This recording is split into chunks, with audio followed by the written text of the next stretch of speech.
Malayo pa lang ay tinigil na ni Enteng ang dalang sasakyan. Wala siyang dalang kahit ano.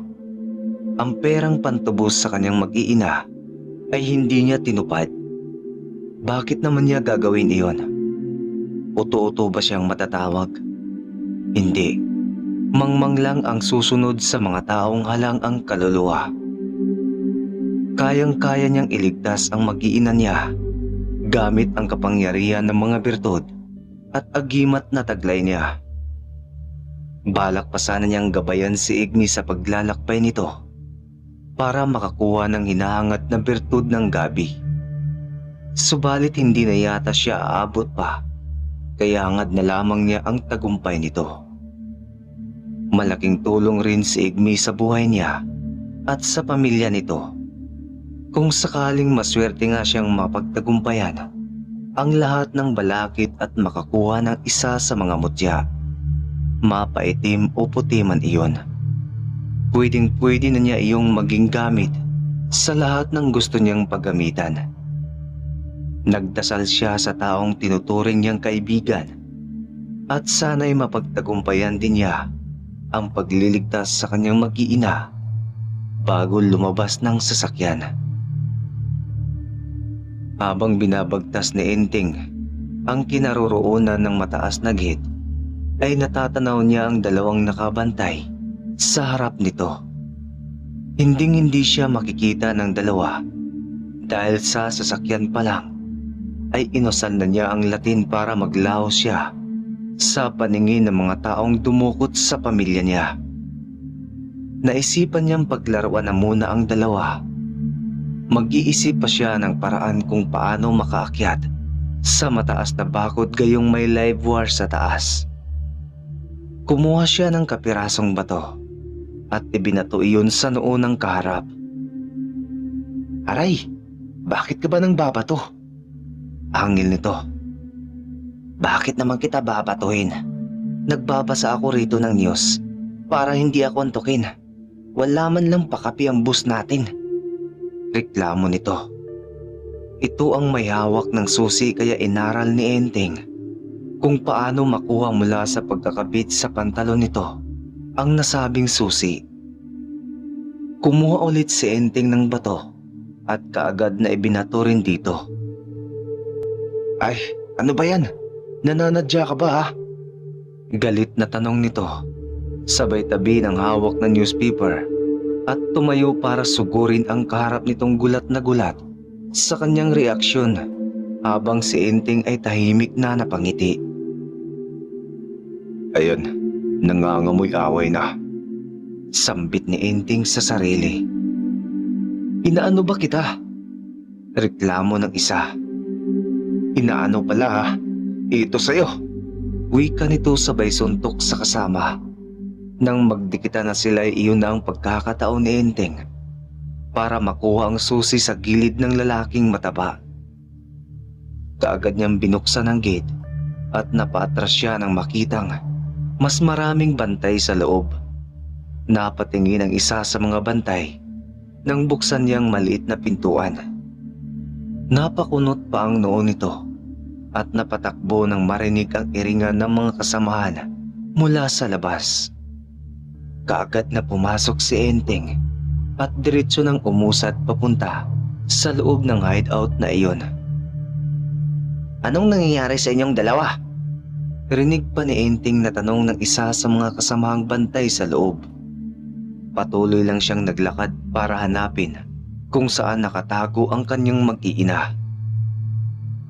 Sa mahabang supay nakita niya ang sundalong si Dominic.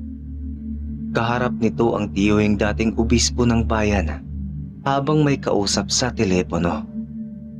Tila napakaseryoso ng kanilang pinag-uusapan kaya lumapit muna siya rito. "Ang talas ng pang-amoy ng kumpare mong si Inigo ano? Alam kaagad niyang tungkol sa pagdukot mo sa mag-iina ni Enteng kapalit ng malaking halaga." Saad ng obispo. "Ako talagang nagpaalam sa kanya, Uncle. Kanina raw kasi sa sabungan sa kabilang bayan ay tila nadali na naman siya ng lalaking yon." Wika ni Dominic. Talagang may sa engkanto talagang si Enteng at ang hirap kalabanin. Saad ng obispo. Kailangan nating makuha ang mga bagay na nagbibigay sa kanya ng kakaibang lakas, Uncle, at kapangyarihan. Yung sa liig niya, may kutob akong agimat yun. Iyon ang kailangan nating makuha. Baka yun ang nagbibigay yaman kay Enteng. Saad ni Dominic. Mukhang pareho tayo ng hinala, pamangkin ah. Iyan talagang kutob kong matagal na. Saad ng dating obispo. Napangiti si Enteng habang nakaharap sa dalawa. Talagang matatalino at pati ang medalyon na pamana ng kanyang lolo na nagbibigay sa kanya ng proteksyon upang hindi siya matabla ng bala at may kakayahang maglaho kung gugustuhin niya na sinasabayan ng orasyong Latin ay napagdidiskitahan na ng magtiyo. Napatawa na lamang siya. Sige, subukan yung nakawin to. Tingnan lang natin kung hindi puro kamalasan ang aabutin niyo. Saad ni Enteng sa sarili. Talagang mainit siya sa magtiyo. Kahit wala siya sa harap ng dalawa, siya pa rin ang paksa ng usapan. Hinahabol talaga siya ng gulo kahit paayaw niya at umiiwas siya. Umiling-iling siyang umalis sa harapan ng dalawa. Kailangan na niyang mahanap ang kanyang mag-iina. Halos iniisa-isa na niyang buksan ang lahat ng kwarto sa loob, ngunit hindi niya mahanap. Isa na lang ang hindi niya napasok. Iyon ay ang kwarto na nasa likod ng dalawang magtiyo. Ngunit hindi pa siya makakuha ng pagkakataon. Hanggang sa may nagpaputok sa labas kaya sabay na napatayo ang dalawang magtiyo. Baka si Enteng na yan. Wika ng obispo. Sang-ayon rin dito ang kanyang pamangkin. Kaagad pang binunot nito ang baril at kinasa. Pagkatapos ay lumabas. Paniguradong sa bisa ng holy water na mayroon nito ay talagang tatablan ng Enteng na yon. Hirit pa ni Dominic at patakbo ng lumabas. Nang makalabas ng dalawa, ay kaagad ding pinasok ni Enteng ang kaisa-isang kwarto na hindi niya napasukan. Nandoon nga ang kanyang mag-iina, kaya patakbo niyang nilapitan. Nagpakita siya sa kanyang mag-iina at niyakap ng mahigpit. "Tatay!" Umiiyak na sambit ng tatlo na halos magkasabay pa. Shh! Tumahimik muna kayo mga anak. Okay? Saad niya sa mga anak kaya kaagad rin silang napatango.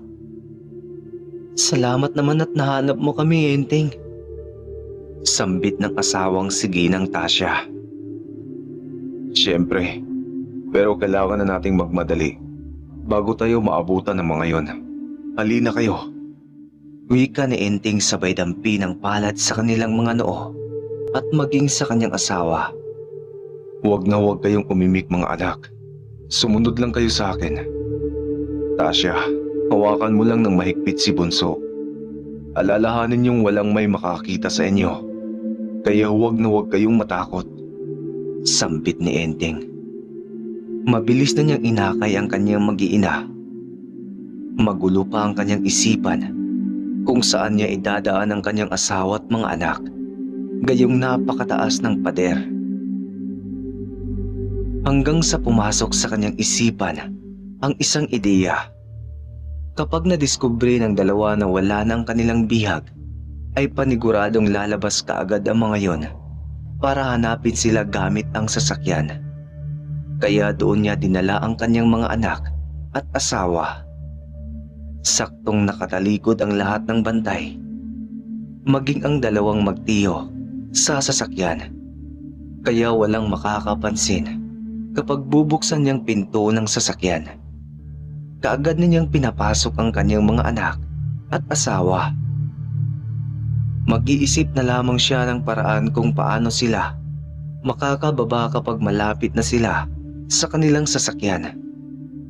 Ilang sandali pa ay nakita na nila ang magtiyong nagmamadaling pumasok sa van kung saan sila naroon. Bilisan mo na, Uncle. Kailangan natin silang maabutan. Wika pa ni Dominic nang malaman na nawawala mga bihag at kaagad nitong pinasibad ang sasakyan. Ang hindi nito alam ay lulan ang buong mag-anak na nais ng lalaki na mawala ng tuluyan sa kanilang landas. Maging ang mga anak ni Enteng ay idadamay nito sapagkat magiging tagapagmana rin ang mga bata sa taglay ni Enteng ng anting-anting at bertud. Kaya kasama ang mga anak nito na papaslangin. Supalit ang hindi nito alam ay naisahan na naman siya ni Enteng at tila walang kahirap-hirap nitong nakuha ang kanilang bihag. Wala man lang dumating na ransom money para panubusan sa mga anak ni Enteng, kaya galit na galit ang huwad na sundalo. Napatawa lang si Enteng habang nakatingin sa sundalong, parang batang paslit na nagwawala. Nang mapagtanto ni Enteng na mga 500 metro na lamang ang layo ng sasakyan niya, kaya kagad siyang nag-isip ng paraan. Pinaputok niya ang gulong ng sasakyan sa pamamagitan ng makapangyarihang salita. Pagkahinto ay nakita nilang bumaba na ang sundalo at kasunod ang obispo. Umikot ang mga ito sa likod upang tingnan ang pumutok na gulong. Pagkakataon na nila Enteng para buksan ng dahan-dahan ang pintuan ng sasakyan. Kaagad namang nagsibabaan ng kanyang mag-iina. Patakbo nilang tinungo ang sasakyang nakaparada sa unahan. Uli na nang mapansin ng sundalo at tiyuhin nito dahil sobrang layo na ng nasabing sasakyan. At hindi nila tiyak kung ang antingero ba ang lula ng sasakyang iyon. Samantalang sobrang tuwang-tuwa ng mga bata dahil ligtas na sila sa kapahamakan. Nagpasya si Enteng na sa gabing ring iyon ay dadalhin na ang mag-iina sa lungsod. Doon ay malayo sa mga taong pinag-iinitan siya. Ayos lang kung siya ang kaharap ng mga taong galit sa kanya sapagkat kayang-kaya niyang lumaban. Puwera sumpa sa gamit niyang kapangyarihan. Kapag kasi sasabuyan siya ng asin ay paniguradong mawawala ang bisa ng kapangyarihan ng kung anumang anting-anting na mayroon siya. Tasya, mahal. Sa lungsod na muna kayo ng mga anak natin habang mainit pa ako sa mata ng mga malalaking tao sa lipunan. Wika ng antingero. Bakit po, tatay? Nagtatakang tanong ng kanyang panganay. Para hindi na ito mauulit, anak. Mahirap na. Baka sa susunod hindi lang kidnap ang gagawin nila. Paliwanag ng ama. Tahimik lamang ang mga bata. Alam ni Enteng na nalulungkot ang kanyang mga anak dahil hindi sanay na malayo sa kanya. Hayaan niyo mga anak. Kapag handa ng katawan at utak ninyo, sasanayin ko kayo sa mga mabisang kapangyarihang Latin na gamit pang depensa sa sarili. Sa inyo rin naman mapupunta lahat ng anting-anting at bertud na meron ako. Kaya kampante akong magiging maayos din ang buhay ninyo sa huli. Pero kailangan nyo pa rin mag-aral. Iba pa rin ang may pinag-aralan. Basta huwag lang gamitin sa panlalamang tulad ng mga taong dumukot sa inyo. Hindi hahanga ang tao sa mga taong may dunong, subalit taksil sa bayan. Mahabang litanya ng amang antingero at patuloy lang din ang pananahimik ng mga bata. Samantala, nagising si Igmi na mag-aalas 11:30 ng gabi. Tamang-tama, nagsuot siya ng makapal na medyas at buta, pantalon at makapal na jacket, maging sombrero. Nagsuot din siya ng gloves sa kamay upang iwas sa lamig. Alam niya kung gaano kalamig ang gabi at puno ng hamog ang buong baryo nila dahil sa mga virgin forest malapit sa kanilang tahanan. Impunto 12:00 nang buksan niya ang pintuan ng kanilang munting tahanan. Kaagad rin niya itong kinandado pabalik. Bumungad sa kanya ang napakalaking buwan at sobrang liwanag. Napatingala siya roon at napapikit pa habang sinasamyo ang malamig na simoy ng hangin sa paligid. Nang buksan niya ang kanyang mga mata, ay bumungad sa kanyang isang napakagandang dalaga. Nililipad ng hangin ang mahaba nitong buhok, maging ang laylayan ng damit. Napangiti siya at aliw na aliw habang pinagmamasdan ang dalagang papalapit sa kanya. Titig na titig ang nilalang sa kanyang mga mata habang papalapit sa kanyang kinaroroonan. Hindi na rin maalis ang tingin niya rito hanggang sa maalala niya ang bilin ni Enteng. At bago pa siya mapailalim sa hipnotismo ng diwata, ay kaagad na niyang inusal ang salitang Latin. Hanggang sa nakita niya ang pag-ibang anyo ng magandang dilag. Nagiging matandang bruha ito at maging ang damit ay naging kulay itim. Nagbabaga rin ang mga mata nito na nakasakay sa patpat habang papalapit sa kanya. Ngunit nakita niyang unti-unting naaagnas ang nilalang na yon hanggang sa tuluyang maglaho sa kanyang paningin.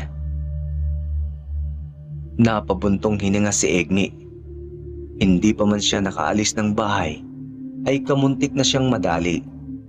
Kung hindi pa niya naalala kaagad ang bilin ni Enteng, ay paniguradong wala na siya. Isak mata lang ay nagtaka si Egmi dahil naroon na siya sa kaharian ng mga diwata. Unang pagsubok pa lamang ng kanyang misyon, subalit naging alerto na siya. Bago pa siya nag-umpisang maglakad, ay sinambit na niya ang salitang pamprotekta sa kanyang sarili.